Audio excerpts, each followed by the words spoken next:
pa rin po ang special coverage ng inyong telebisyon ng bayan patungkol sa kasalukuyang nagaganap na APEC Summit sa ating bansa. Kanina ay mula sa ulat ng ating kasamang si Sweden Velado na pag-alaman natin na dumating na ang Singaporean leader, no? Lumapag na ang eroplanong kanyang sinasakyan dito sa ating bansa. So isa na lang inaantay natin ang pagdating ni Japanese Prime Minister Shinzo Abe. At inaasahan na mamaya po alas 2 na darating po ang Japanese Prime Minister na si Shinzo Abe at magkakaroon din po ng 5 bilateral meetings ang Pangulo ngayong araw na ito with US President Barack Obama, with Russian Prime Minister Dmitry Medvedev at Japanese Prime Minister Shinzo Abe. Update naman tayo tungkol sa APEC Summit. Diyan po sa International Media Center with George Bandola. George! May nagsasalita pero hindi. George! On air. Wala, hindi pa ready si George. Balikan natin mamaya. Okay. Actually, nangyari kahapon inilabas mga kaibigan ng APEC ministers ang 148 factors na kanilang pinagkasunduan o yung mga specific idea na mga nauna na pagkasunduan mula doon sa unang bahagi pa lamang ng senior officials meeting sa bahagi ng Clark. At ito yung nilalaman ng 148 items na kanilang pinagkasunduan. Medyo mahaba-haba ito ng kanilang inilabas pero ilan lamang dito ay yung support for multilateral trading system, Bogor Goals, yung nangyaring pagsusog doon sa mga nangyaring kasunduan sa Bogor, Indonesia, at yung ilan pa yung APEC strategy for strengthening quality growth, at yung pinakaimportante yung anti-corruption dahil ito yung talagang mga specification na pinagkasunduan na kinakailangang magamit din yung mga halimbawang ginagawa ngayon ng Pilipinas at kabilang dito yung pang APEC Services Cooperation Framework, investment facilitation, infrastructure investment, continuing work on services, at actually marami ito.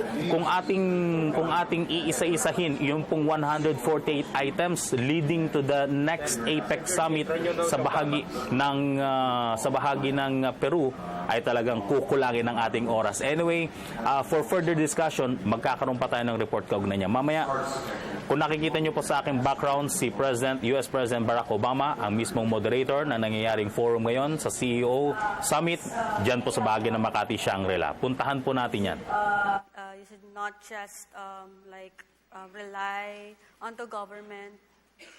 Of course, you should also do your part.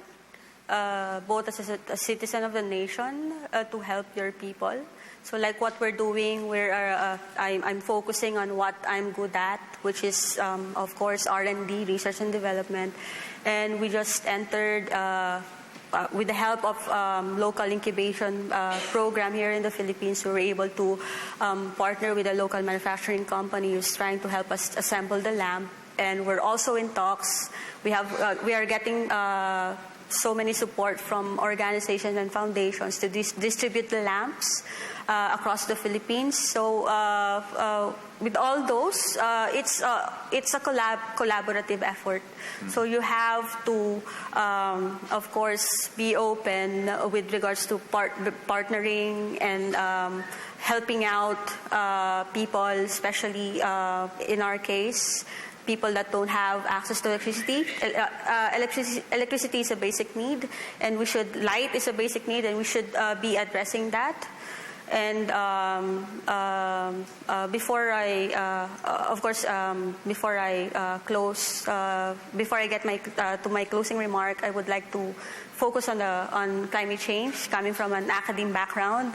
So I just wanted to emphasize that climate change is real. So it's a fact. It's not a myth that scientists created in order to get funding or grants. So it's real. So it's happening now. Just to give you like a simple analogy of what stage we are in climate change right now, it's like climate change is like cancer. So at stage 1, your cell starts mutating. And then at stage 2, you start feeling the symptoms. If you're self-aware, you go to the doctor and get treatment.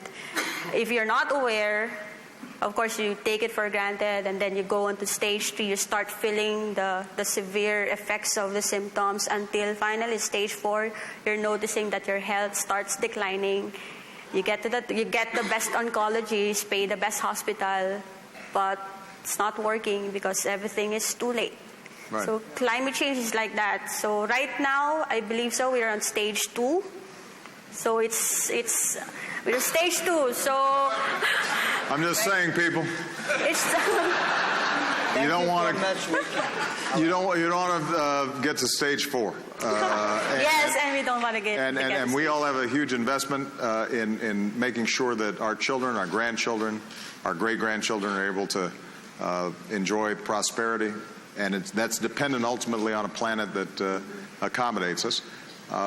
I will say that the lamp you talked about, in addition to providing light, you can also charge a cell phone, right? Yes. And if people have these lamps, they're more likely to charge their cell phone, which means they're more likely to use e-commerce. Yes. And more likely to purchase things through Alibaba. Sell it online. So I think that there's a synergy here. Everybody, please give Jack and Aisha a big round of applause.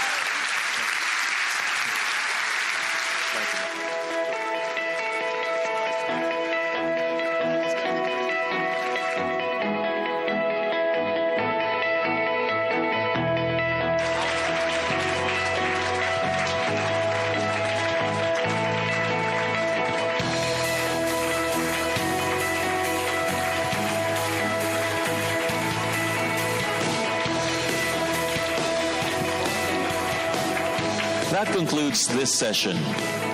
We will have... Mga kaibigan, actually yan po si President Barack Obama na matapos na magsalita kanina dito po sa APEC CEO Summit, ay siya na rin mismo yung nag-moderate para kausapin itong famous founder at owner ng Alibaba Group.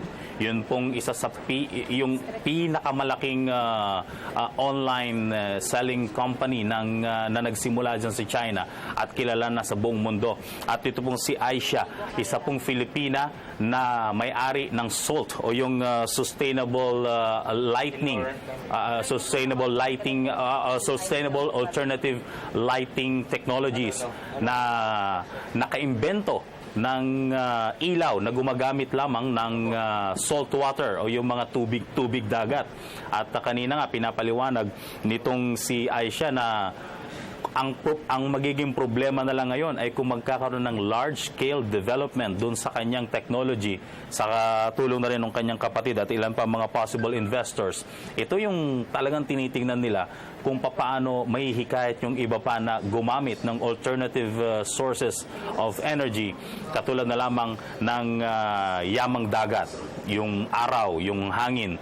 At kanina nga sa pagsasalita nitong si President Barack Obama, sinabi nitong ang isa sa mga napakahalagang bagay kung bakit kinakailangan pag-isipan na ngayon ng mga negosyante at ng mga pamahalaan ay ang pag-i-invest, pag-iimpok sa mga mahalagang infrastrukturang may kinalaman sa renewable energy o yung mga hindi gagamit ng carbon emissions o magbabawas ng carbon emissions at gagamit ng mga available resources para magpatuloy ang mga enerhiyang ito.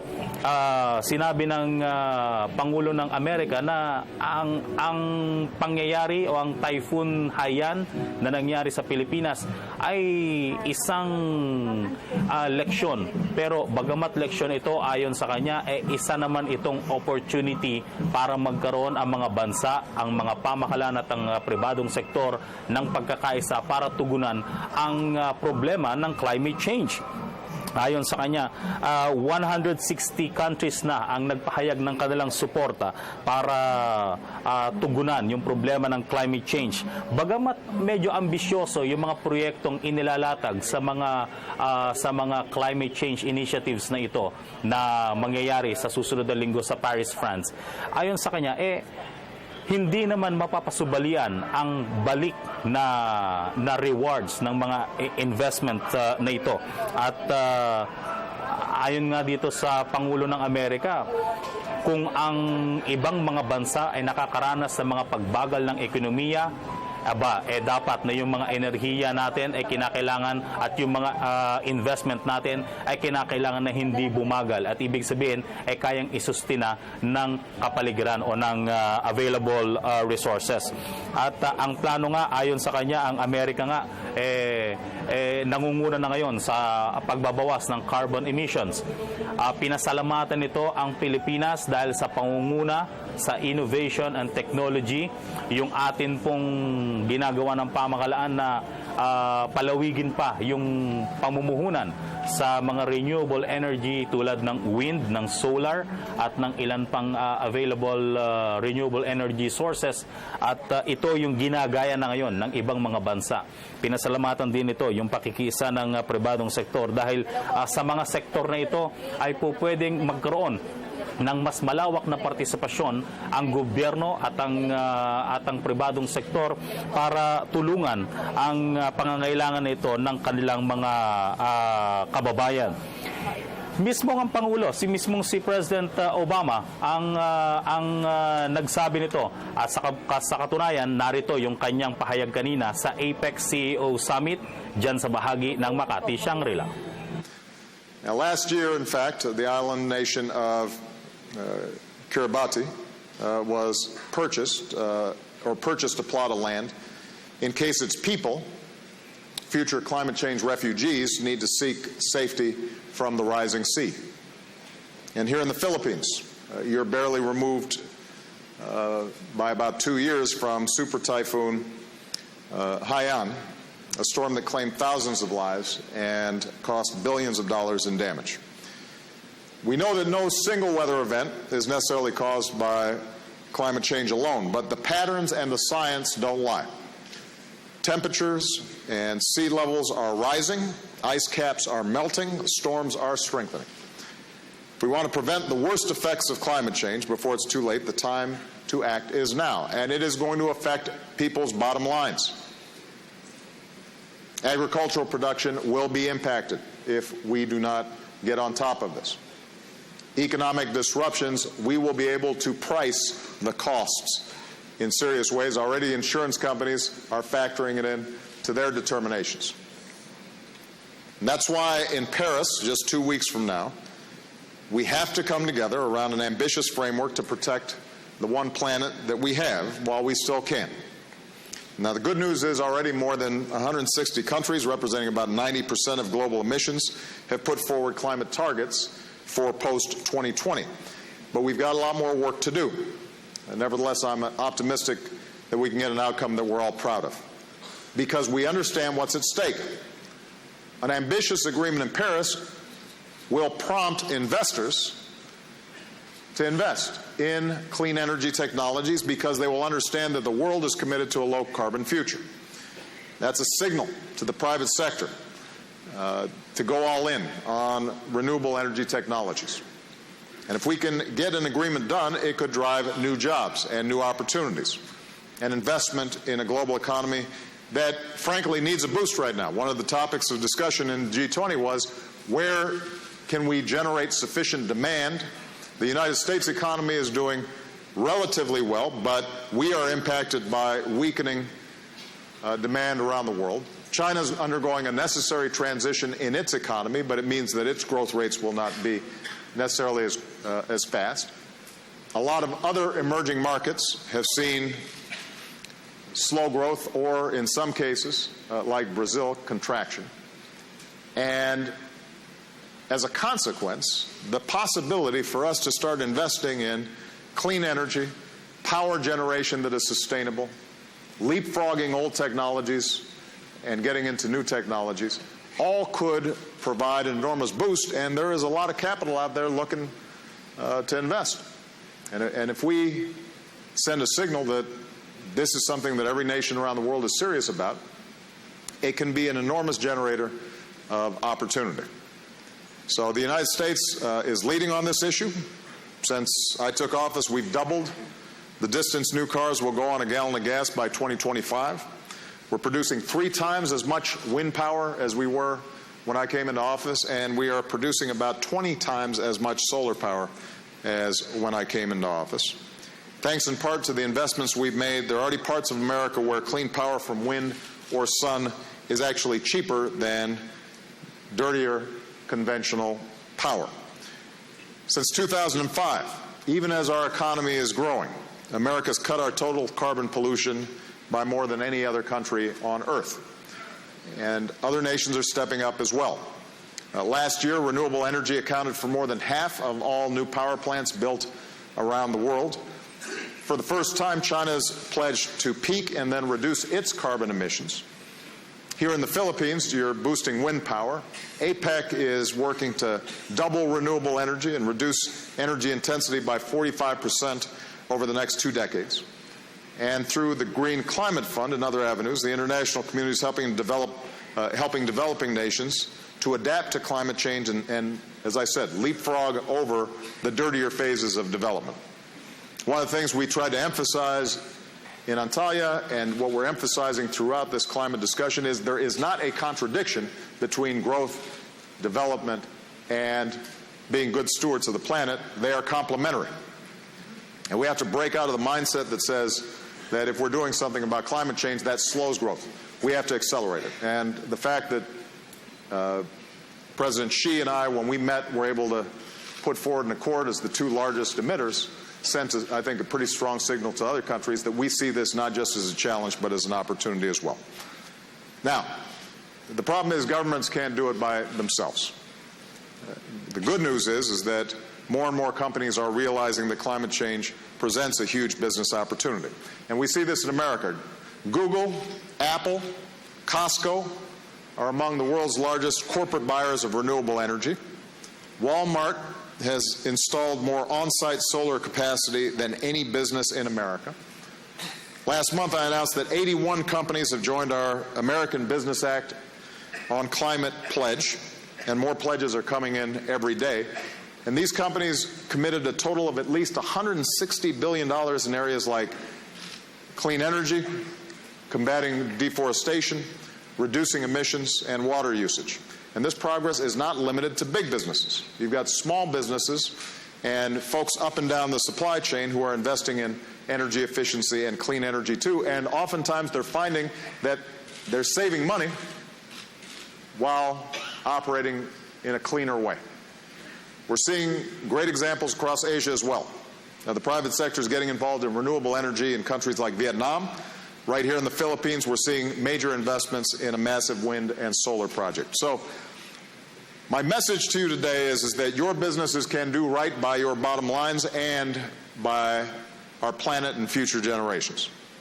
The old rules that said we couldn't grow our economies and protect our environment at the same time, those are outdated. We can transition to clean energy without squeezing businesses and consumers.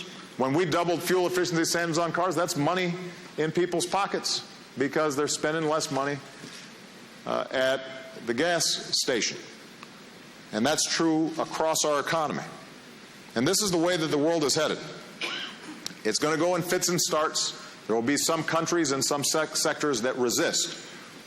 But it is inexorable, it is inevitable that we move in this direction, and I hope that the companies that are represented here see this as an opportunity. Innovators are coming up with new ideas every single day, which brings me to my 2 partners here for this panel, Jack Ma and Isa Mijeno. Isa is an entrepreneur here in the Philippines who launched a startup around a brilliant idea, which is selling lamps that run on nothing more than salt water. She's an engineer. She'll have to explain the physics around this thing. And I guess you've heard of Jack. But he's not just the founder of Alibaba, a giant in e-commerce. He also happens to be a leader on environmental issues like clean water and climate change. And part of what we thought would be useful was to have a young, new entrepreneur, a young at heart, but not as young, large entrepreneur, compare notes about why they see this as an opportunity, why they think that it's good business sense as well as good environmental sense, and how we collectively can be more supportive and encouraging of the kind of innovation that they represent. So with that, we'll begin our discussion. Thank you.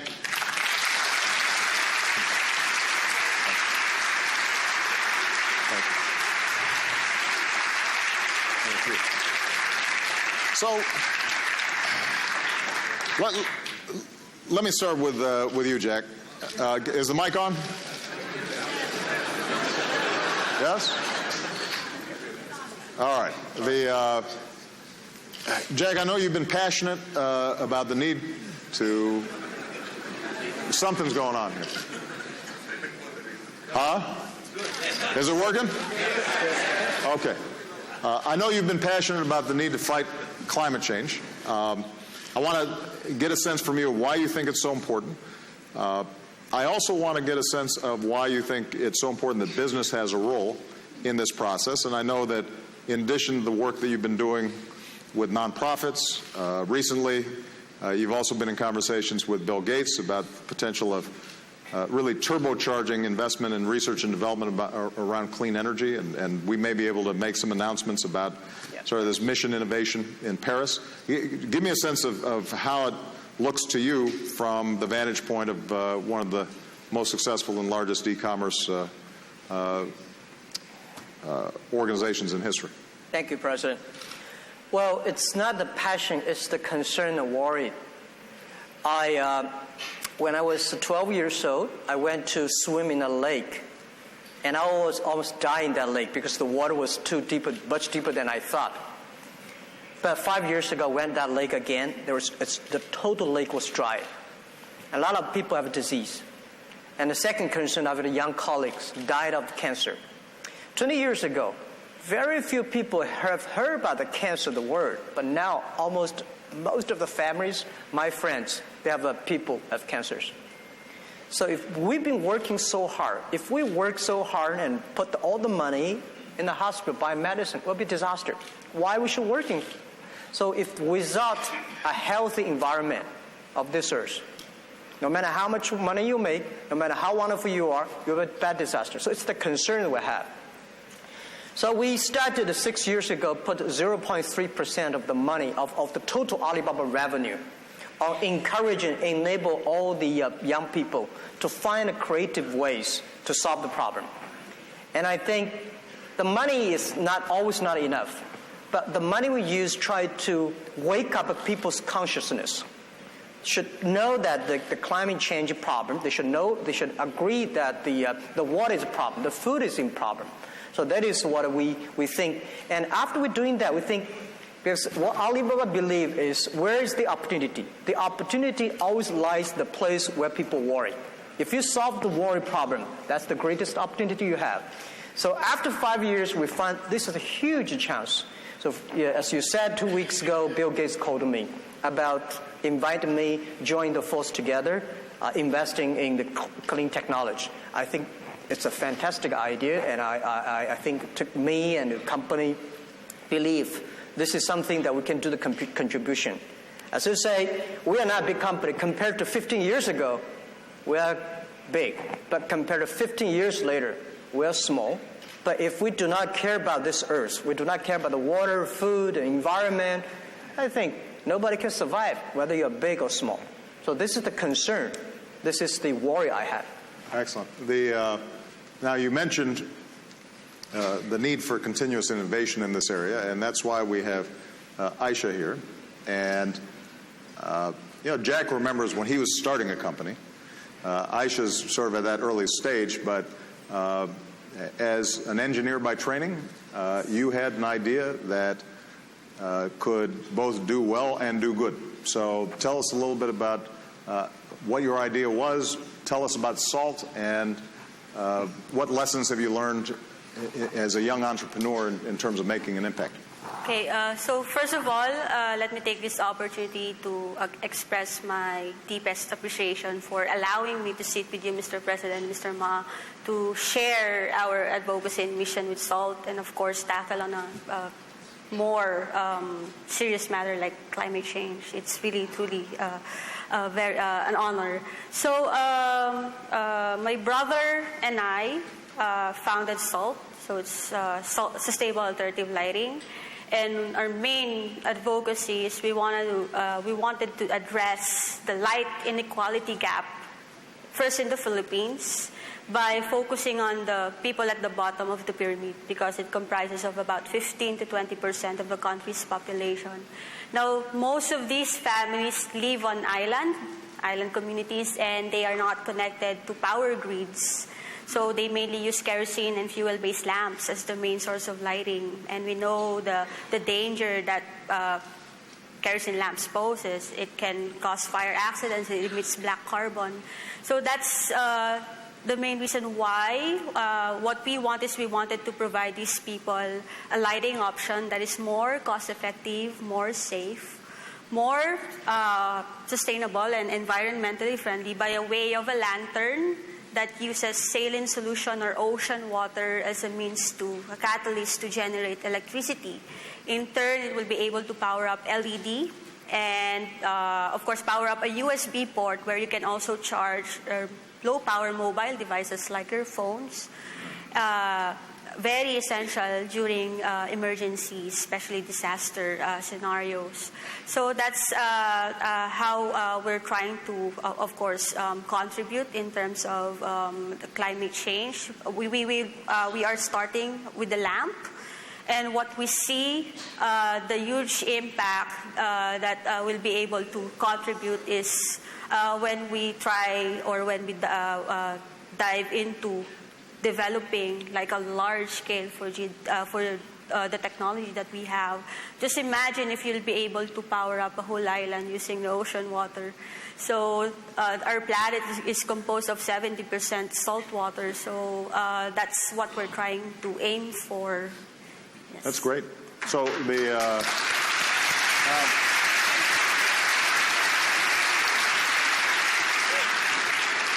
just to be clear, Aisha, so with some salt water,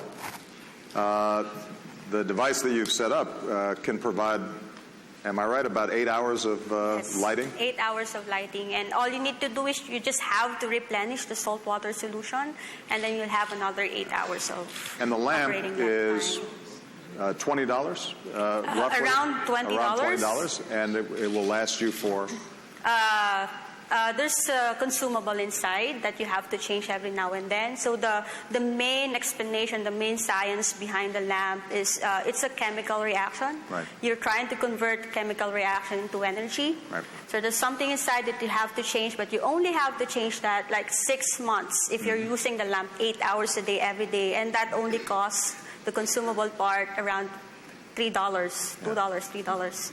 So you're just going to sustain the lamp. You just have to spend like $6 annually, and that's, Which means that you potentially save even within a certain amount of time. You're already saving enough on kerosene to have paid for the lamp, and then from that point forward, basically, you're getting a modest amount, but important amount of electricity. Yes. That you can use for a wide variety of purposes. yes. So I think Aisha is a perfect example of what we're seeing in a lot of countries, young entrepreneurs coming up with leapfrog technologies. In the same way that in large portions of Asia and Africa, you know, the old landline phones never got set up. People just went straight to mobile, and obviously they're buying stuff through Alibaba on there all the time. But the point is that they did not have to make some of the massive infrastructure investments. This is part of the reason why the old idea of development and environmental sustainability, I think, is outdated. It does raise the issue, though, of how we can do more to support young entrepreneurs like Aisha. And Jack, you have the benefit of having been on both sides of the equation. Early entrepreneur, scratching and clawing to get things done, and then now obviously a very successful businessman. How can both government and larger companies be assisting in creating the kind of climate for innovation that encourages young entrepreneurs like Aisha? Yeah, government is simple. Just reduce the tax or no tax for these guys. There you go. Well, You get a lot of cheers from your fellow CEOs. yeah, but I think I feel so excited by hearing the story. Startup for entrepreneurs like a baby. And I have 5 babies so far, experienced a father. Do you love them all equally, or is there... Yeah. Do you have some favorites? You shouldn't say that. I do. You know, Alibaba, Alipay, Taobao, you know, these are the kids that I have. But one thing, my advice, we just had a discussion at the back office that nobody can help you. We can only help ourselves. Investors, government, and partners, they are uncles and aunties. You are the father. You are the mother of the kid. Don't give up the kid. Because when we start up talking about our kid, our passion, it all sounds crazy. But you are the guy, take care of the kids. But what we do is that we are platform. Our job is to enable. On the 11/11 day, we sold $14.5 billion, and this year we got like $500 billion sales totally on our platform. We do not sell anything. We empower others people to sell. So our platform is to empower the small business to realize their dreams. Company like that, we have a company that is, they have an APP helping trucks because the truck logistic, they normally deliver things from this city to that city full of packs. But when we come back, all empty. So the application is tried to making sure all the truck drivers can find the resources. So our technology and platform try to empower this company. And last year alone, they saved $1.5 billion fuel because of the thing. So I think using the technology in innovative ways and all other things, big companies, it's difficult for big companies to keep the innovation keep on. The innovation is always outside your company.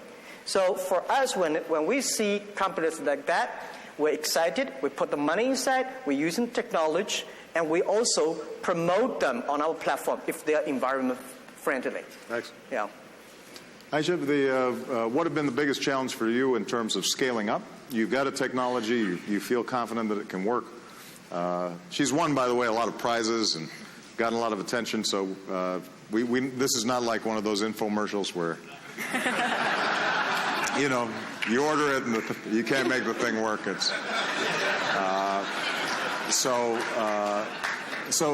But what have been the biggest challenges, and how could both the public sector and the private sector be more helpful in terms of encouraging young entrepreneurs like you? Well, based on our experience, I guess what we need here is like a support system, because we have the passion. So if you don't mind me telling you the backstory of how we started, the main inspiration of coming up with the application, a lighting application, was when I did a personal immersion up in the mountains of Kalinga. So there I learned of a story that because of scarcity of public transportation, people had to travel down the mountain and walk 6 hours just to get kerosene for their lamps. And they do that every other day. So we have the passion. So what we need is like a support system, both from the private sector and the government, to mentor us, guide us how we can scale up the product or the project. And yes, we also need a lot of support in terms of funding. So that's where that's our main challenge right now. We're on a critical phase. We're trying to mass produce the lamp. So we're just looking for someone to fund us to get the project moving.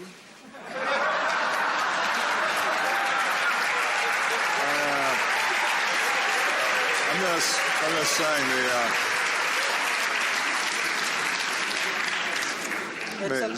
serving him as a matchmaker here a little bit. But a couple of things, and I know we're running out of time, but I just want to comment on. First of all, I do think that there's a role to play for government in providing tax incentives for the production of clean energy. What's been interesting, if you look at solar, for example, heavy subsidies on the front end, but because of the trend lines in reducing the costs per BTU coming out over the last several years, it's exceeded many of our expectations, and increasingly the subsidies become less and less necessary. So early phase, you may need some support. Over time, less support. A second area, Jack, where I do think that the government has an important role to play, and I think you wouldn't disagree with this, is on basic research and development. Most of your businesses, the people in this audience, you have an R&D budget, but oftentimes it's commercializing a technology that's relatively proven, tweaking it, where governments can do what it's hard for companies to do, is to that front-end basic research that doesn't have necessarily an immediate payoff, but will then serve as the laboratories for young people like Aisha to discover, based on that basic research, I've got a new idea and I can do something else. And that's, in fact, how the Internet came about, in part, was a combination of incredible innovation, but also some basic government funding that had come in on the front end. But the thing that I maybe want to ask you, Jack, sort of in closing, is whether you think that other businesses that you're interacting with and dealing with, particularly in the APEC countries, feel this same urgency that you do, or do you think that you're still an early evangelist for this and you have to persuade others a little bit more? And the reason I say that is because I think China's an interesting example. Like the earlier patterns of England or the United States, when a country is growing rapidly, it doesn't pay a lot of attention to the environment. As it enters into sort of middle-income status, suddenly people start looking at cancer rates, they start looking at the air, the water, and you become more conscious and that that's a good, a value that we have to price and care about. And I'm wondering whether you think. 我们清醒地记得，正是在去年共产领导人峰会开幕式主旨演讲中，习近平主席阁下倡导。I think today, because of the air in Beijing, the smogging, it caused attention, and government and all the business changed a lot in the past 4 years. I just came back from Beijing 4 weeks ago. My throat was painful, and I think we organized called a Paradise Foundation. I invited 45 business leaders in China. All joined, all put the money inside. And we think that there are a lot of things business should do. It's too late to complain whose fault. Whether your fault or my fault, let's solve the problem together. It's the combined work of government, private sectors, scientists, and sociologists and philanthropists. We have to work in together. So I think the thing is that how we can work in a way more efficiently. I believe always you should have a philanthropic heart inside, but business way, because you have to get the things down. That is why scientists tell us how to do properly. Business should tell us how to get things done efficiently, and government should have the good environment and foundations of researching. And also we need a lot of media's guide to tell people how we do it. But I think this area, Asia Pacific, especially China, we are taking good actions, but we need to do in a way that is really workable. I bought a big piece of land in Brandon, Adirondack in the States, the forest. The reason I bought it is not for buying the forest. The reason I bought it is by the experience of how America solved the problem in last century 30s. How they solved the problem there. It will bring the technology, bring the know-how back to China, back to this part of the world. I think it's the opportunity. Sure. And it's too late to worry. We have to make action, join together. This is what we believe. Excellent. Excellent. And Aisha, the closing comments. I mean, obviously, you're about to scale up, and we're confident that you'll be successful. But one of the most important things that you've said, in my mind at least, is that this starts from the bottom up. That whether it's in the Philippines or in Tanzania or anywhere in the world, that people who are trying to improve their lives, that they can't be asked to just stay poor in order to solve this problem. They need electricity, they want transportation, they want the same things that exist in developing nations. But what that means is that if we're working at that grassroots level, seeing what folks need and figuring out in an efficient way how to deliver improved quality of life while being environmentally sustainable, that's an enormous opportunity. But it starts at looking at the aspirations and hopes of ordinary people. Is that a fair thing to say? Yes, it's mainly a collaborative effort. You should not just rely on the government. Of course, you should also do your part, both as a citizen of the nation to help your people. So, like what we're doing, I'm focusing on what I'm good at, which is, of course, R&D, research and development, and we just entered. With the help of local incubation program here in the Philippines, we were able to partner with a local manufacturing company who's trying to help us assemble the lamp. And we're also in talks.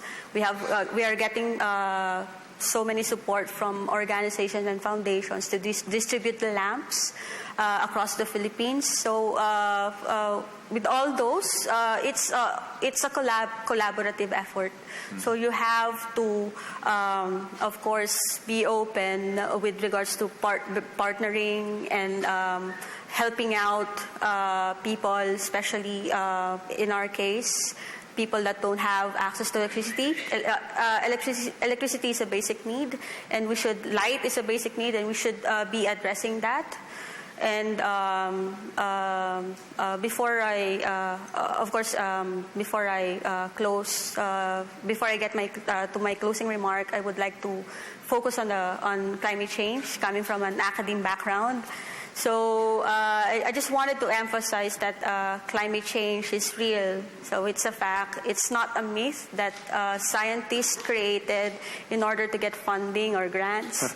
So it's real. So it's happening now. Just to give you like a simple analogy of what stage we are in climate change right now, it's like climate change is like cancer. So at stage 1, your cell starts mutating. And then at stage 2, you start feeling the symptoms. If you're self-aware, you go to the doctor and get treatment.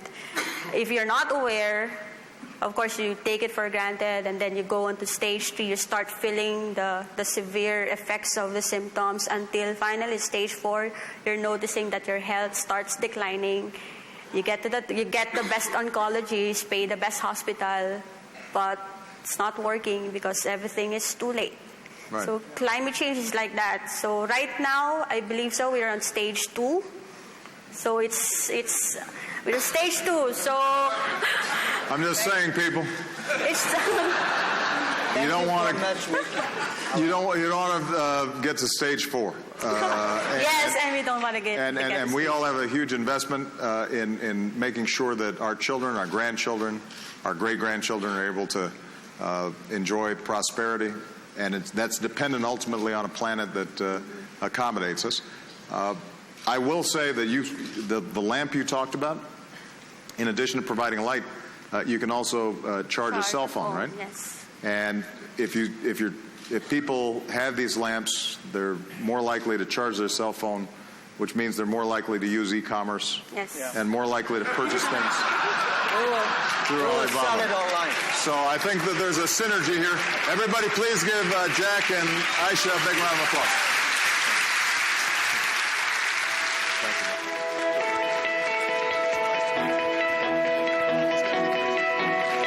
you.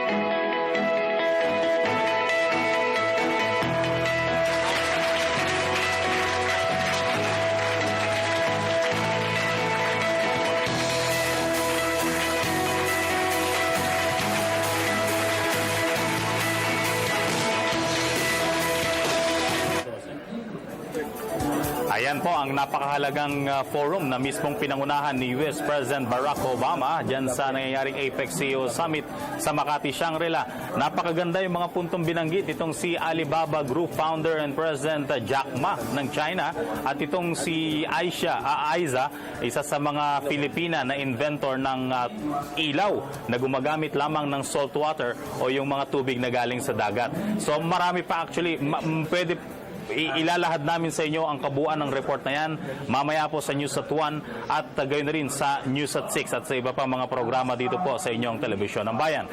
In the meantime, may mga pangyayari po, maraming pangyayari ngayon na sabay-sabay. Dumating na itong si Prime Minister Shinzo Abe ng Japan, samantalang sa bahagi pa rin ng Makati, Shangri-La, nagsasalita naman si Chinese President Xi Jinping. In the meantime, back to studio po muna tayo. Okay, maraming salamat, George Bandola.